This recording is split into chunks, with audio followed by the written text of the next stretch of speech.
ومن أظلم ممن افترى على الله كذبا أو كذب بآياته إنه لا يفلح الظالمون ويوم نحشرهم جميعا ثم نقول للذين أشركوا أين شركاؤكم الذين كنتم تزعمون. اس دن کو یاد رکھو جب ان سب کو اکٹھا کریں گے، پھر جن لوگوں نے شرک کیا ہوگا ان سے پوچھیں گے کہاں ہیں تمہارے وہ معبود جن کے بارے میں تم یہ دعویٰ کرتے تھے کہ وہ خدائی میں اللہ کے شریک ہیں. یہ ان لوگوں سے بہت بڑا سوال ہے جو کہتے ہیں اللہ کے کچھ ہیلپرز ہیں، اللہ کے کچھ مددگار ہیں جو اللہ کی مدد کر رہے ہیں.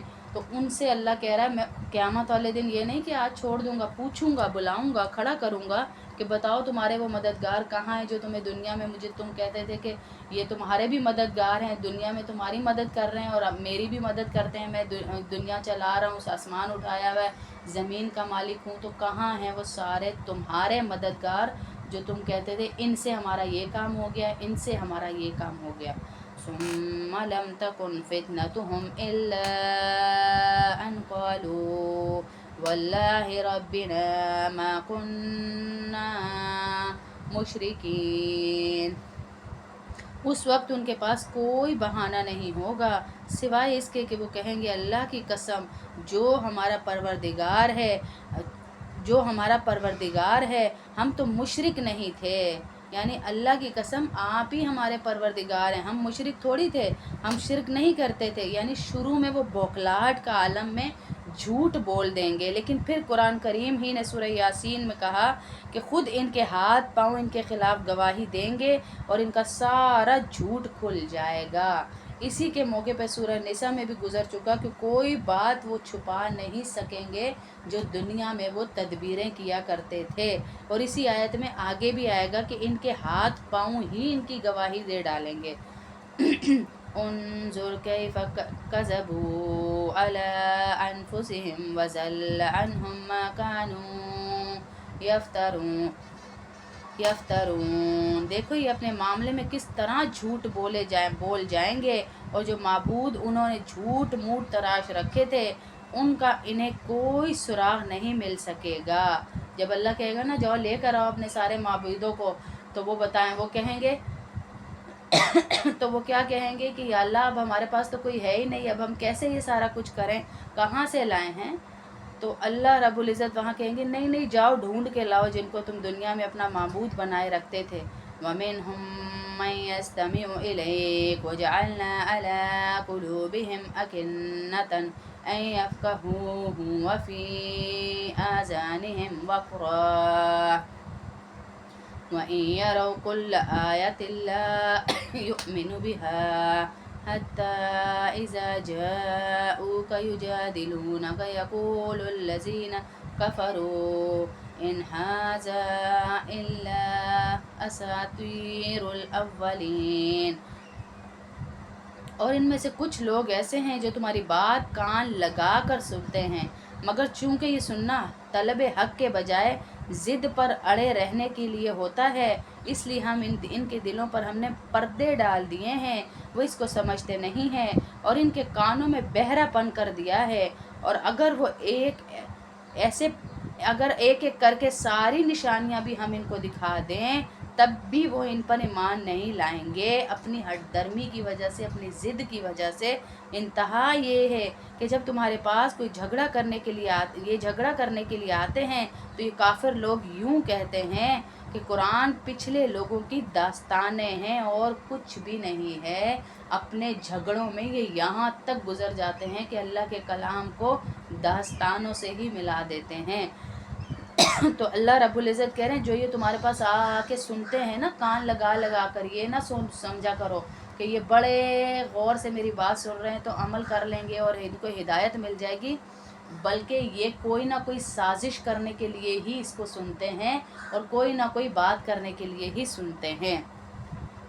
وَهُمْ يَنْحَوْنَ عَنْهُ وَيَنْأَوْنَ عَنْهُ وَإِن يُهْلِكُونَ إِلَّا أَنفُسَهُمْ وَمَا يَشْعُرُونَ. اور یہ دوسروں کو بھی اس قرآن سے روکتے ہیں اور خود بھی اس سے دور رہتے ہیں، اور اس طرح کہ وہ اپنی جانوں کے سوا کسی اور کو ہلاکت میں نہیں ڈال رہے، لیکن ان کو احساس نہیں ہے، یعنی خود تو انہوں نے پڑھنا نہیں ہے قرآن اور دوسروں کو بھی نہیں پڑھنے دیتے۔ اب ہم جب لائیو بھی لیتے ہیں نا تو آپ دیکھیں کہ خود تو ہم پڑھ رہے ہیں قرآن، خود تو ان کا تعلق ہی نہیں قرآن سے، لیکن کوئی نہ کوئی آ کے دوسرے مذہب کا بیچ میں ایسی باتیں کریں گے کہ قرآن کے بارے میں یہ بتاؤ، قرآن کے بارے میں یہ بتاؤ، اللہ کے بارے میں یہ بتاؤ، اس کے بارے میں یہ بتاؤ، یعنی اپنا تعلق نہیں ہے۔ یہ دیکھیں اللہ نے ہمیں آج سے صدیوں پہلے حوصلے دے دیے کہ تم لوگ فکر نہ کرو، ان کا یہ شروع سے کام ہے، تم اپنے کام میں لگے رہو، اپنا قرآن پڑھتے رہو، اپنا میسیج اللہ کے نبی کا اور اللہ کا سب کو دیتے رہو۔ تو یہاں اللہ کہہ رہا ہے ان کا کوئی کام نہیں ہے، لیکن یہ پھر بھی خود بھی نہیں پڑھتے اور دوسروں کو بھی نہیں پڑھنے دیتے۔ وَلَوْ تَرَىٰ إِذْ وُقِفُوا عَلَى النَّارِ فَقَالُوا يَا لَيْتَنَا نُرَدُّ لَا نُكَذِّبَ بِآيَاتِ رَبِّنَا وَنَكُونَ مِنَ الْمُؤْمِنِينَ۔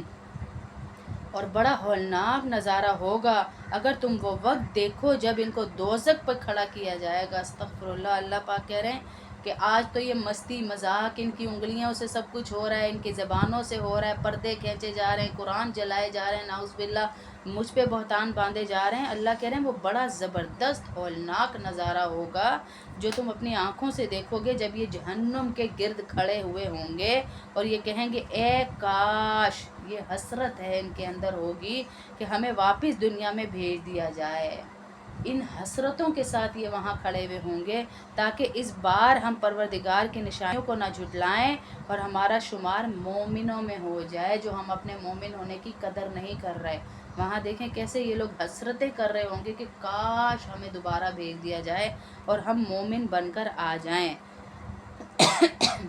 بل بدأ لهم ما كانوا يخفون من قبل وَلَوْ رُدُّوا لَعَادُوا لِمَا نُهُوا عَنْهُ وَإِنَّهُمْ لَكَاذِبُونَ۔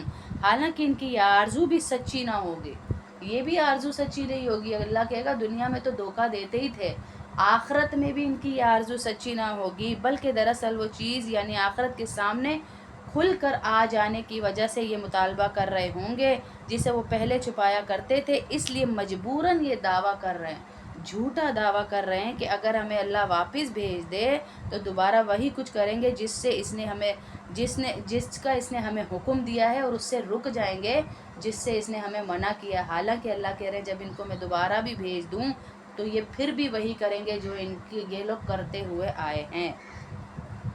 وَقَالُوا إِنْ هِيَ إِلَّا حَيَاتُنَا الدُّنْيَا وَمَا نَحْنُ بِمَبْعُوثِينَ۔ وقالو جہاں بھی آئے گا اس کا مطلب ہے اور کہیں گے اور کہیں گے اور کہیں گے۔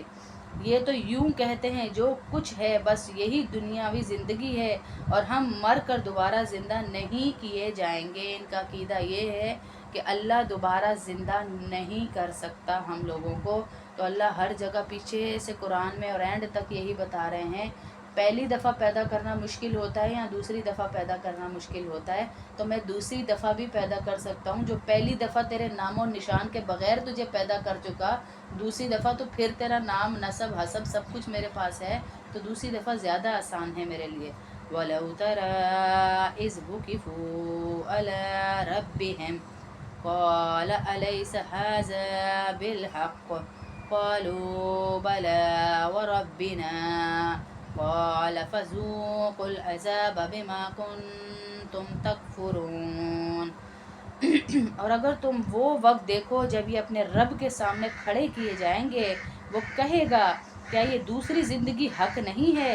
اللہ پھر حجت قائم کر رہے ہیں، اللہ پوچھ رہے ہیں بتاؤ جس زندگی سے انکار کرتے تھے کیا یہ وہ زندگی نہیں ہے، کیا یہ حق نہیں ہے؟ اور وہ کہیں گے بے شک ہمارے رب کی قسم۔ اللہ کہے گا تو پھر مزہ چکھو، فذوقوا العذاب، اللہ کہے گا پھر مزہ چکھو۔ ان سے پوچھا بھی جا رہا ہے، یہ نہیں کہ اللہ ان کے جواب کا انتظار ہی نہیں کر رہا، وہ اللہ جواب بھی ان سے لے رہا ہے۔ قال فذوقوا العذاب، پھر اللہ کہیں گے چکھو مزہ جو کہتے تھے تو کیونکہ تم کفر کیا کرتے تھے۔